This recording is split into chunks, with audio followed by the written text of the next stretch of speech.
Good morning, everyone. Hello and welcome to the weekly commodity audiocast. I am Kainat Chanwala from Kotak Securities Commodities Research Desk. And like in every episode, today also we will be navigating through latest developments in the commodity markets, events affecting market sentiments, and explore the latest trends in this dynamic world of commodities.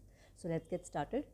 After an unprecedented rally in the previous week, we saw that renewed inflation concerns and continued hawkish commentary from FOMC officials soured investors' mood in the last week. Dollar rebounded above the 105 levels as fears of an uptick in goods inflation were fueled by a surge in input prices as indicated by the US PMI figures. Flash US Composite PMI Output Index, which tracks the manufacturing and services sectors, jumped to 54.4 this month, highest level since April 2022. However, this was accompanied by a rebound in input costs. S&P Global US Manufacturing PMI rose to 50.9 in May, rebounding from 50 in April, while the services PMI surged to 54.8 in May, well above market expectations of 51.3. Meanwhile, US weekly jobless claims also dropped more than expected. Other than positive data releases, also hawkish commentary by Fed officials was supportive for dollar. We saw that a hawkish tone was echoed in the FOMC May meeting minutes, where Fed officials expressed concern over the lack of progress in their fight against inflation this year. There was broader consensus that the FOMC does not have enough confidence to lower interest rates. The FOMC May meeting minutes showed that officials discussed the need to hold rates steady for longer or reduce them if the labor market weakens. Additionally, various officials mentioned a willingness to raise rates if warranted, challenging Fed Chair Powell's previous remarks that a rate hike is unlikely.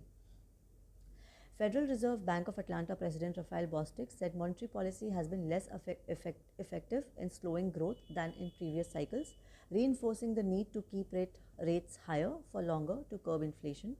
Cleveland Fed Chief Loretta Mester said that she wants to see a few more months of inflation data that looks like it's coming down before cutting interest rates. Similar remarks came from Boston Fed President Susan Collins. This weighed on rate cut expectations, leading to a pullback across global equities. On the commodities front, COMEX gold prices slipped more than 3% last week, marking its biggest weekly loss since December 2023, as investors recalibrated Fed rate cut wagers after a hawkish FOMC meeting minutes and better than expected data from the US. Silver also fell 2% in line with weakness in both gold and industrial metals, but supportive supply-demand fundamentals helped the white metal close above $30 per ounce. On the daily, MCX Silver July futures continuous contract mildly retraced after registering a new 52-week high at 95,250. However, price is above the strong support situated at 88,000, followed by 20-period SMA on the daily chart located around 86,200. The 14-period Relative Strength Index RSI is trading near 65, indicating bullish momentum in the counter. So in the coming week, silver may trade with a sideways to bullish bias and could continue its trajectory to test the newly formed 52-week high of 95,250 as long as the above mentioned supports are upheld. Talking about the energy complex, WTI crude prices slipped to its lowest since mid-February to around $76.15 per barrel, weighed down by an unexpected addition in US oil stocks and rising prospects of higher interest rates in the US. However, a pickup in gasoline demand ahead of the Memorial Day weekend, which is typically seen as the start of a peak driving period, helped prices rebound and limit the decline to 2.5% for the week. US crude oil inventories rose by 1.825 million barrels during the previous week after a 2.5 million barrel decrease in the previous period, while gasoline stocks decreased by 945,000 barrels. Now, talking about NG, NYMEX Henry Hub gas prices closed the week around 2% lower owing to profit booking after the one-sided rally from April end and warmer weather forecast for western and much of the southern parts of the US. However, sharp downside was limited by lower than expected inventory buildup.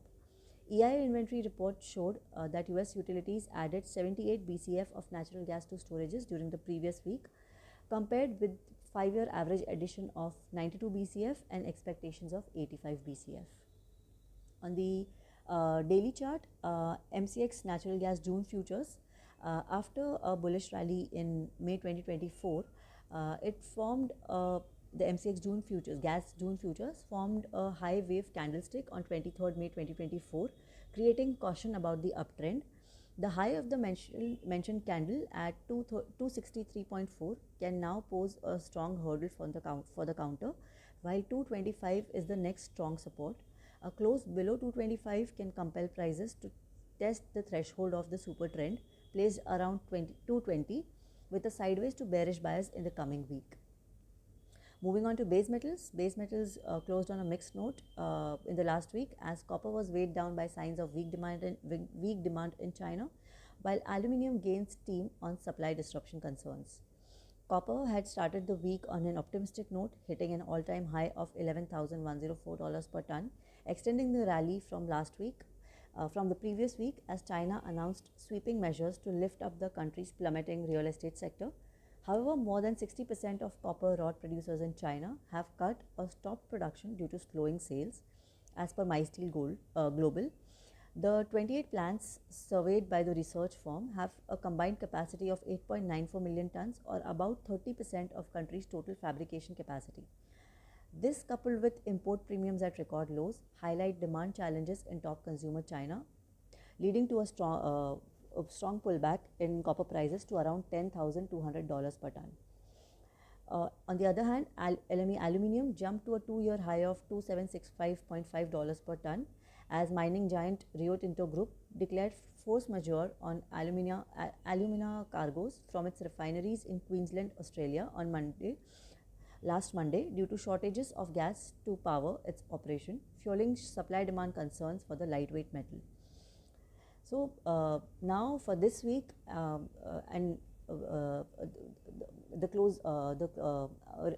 mostly the risk sentiments received some respite late last week, as an improved consumer outlook on US inflation helped limit losses across asset classes. University of Michigan data showed consumers expect prices will climb at a 3.3% annual rate over the next year, down from 3.5% that was expected earlier in the month. This week, US PCE price index, revised GDP estimates, Chinese PMIs and Eurozone CPI will be in focus on the data front. Most importantly, markets will be cautiously looking forward to US core PCE figures, as it is expected to moderate in April, in line with cooler core CPI figures.